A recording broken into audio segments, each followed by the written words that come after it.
21. decembra 2021 je direktorica knjižnice Antona Tomaža Linharta v Radovljici dobila eno najvišjih priznanj, to je Čopovo diplomo v knjižničarstvu. Seveda Božena, iskrene čestitke ob tej diplomi in naj bo na odličnem mestu, da bo vidna.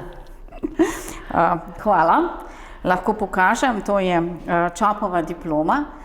Podeljuje jo stanovska organizacija, torej Združenje bibliotekarjev Slovenije, predlagalo pa me je Zveza slovenskih splošnih knjižnic in priznam, da sem jo bila zelo vesela, zelo počaščena in tako toplo mi je pogrela srce. Nekako nagrada res za vse minulo delo, ki ga ni malo.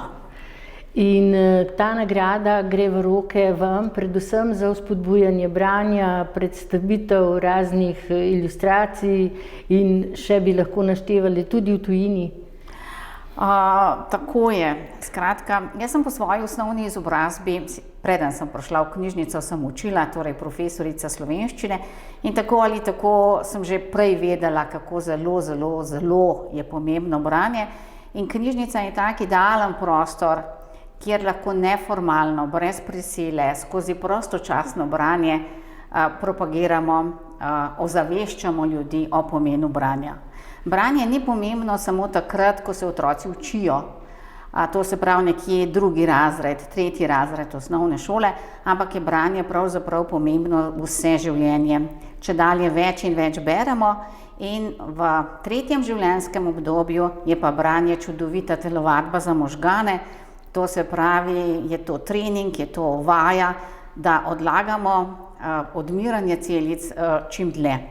Torej gre tukaj za vzpodbujanje branja samo pri otrocih, temveč tudi za 3. življenjsko obdobje.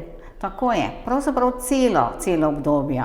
Tudi ko smo zaposleni, beremo in beremo. Danes veliko ne iz knjig, ampak z drugih medijev.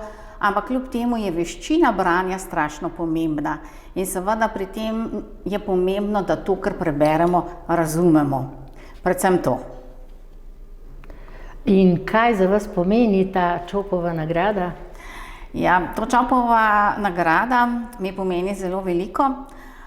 V knjižnici bom skoraj 25 let, v kratkem se bom upokojila in to se mi zdi tak res lep zaključek moje kariere in pa vsega dela, ki sem ga vložila.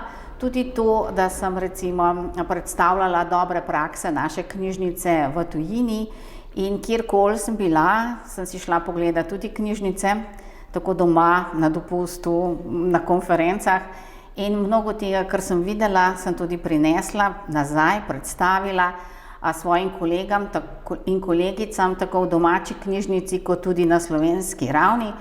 Kajti najbolj razvite knjižnice danes so v zahodni Evropi, če govorimo o Evropi, torej na Finskem, skandinavske dežele, Nizozemska in nekako rečem tako, to, kar je danes tam, bo čez 10-15 let tudi pri nas.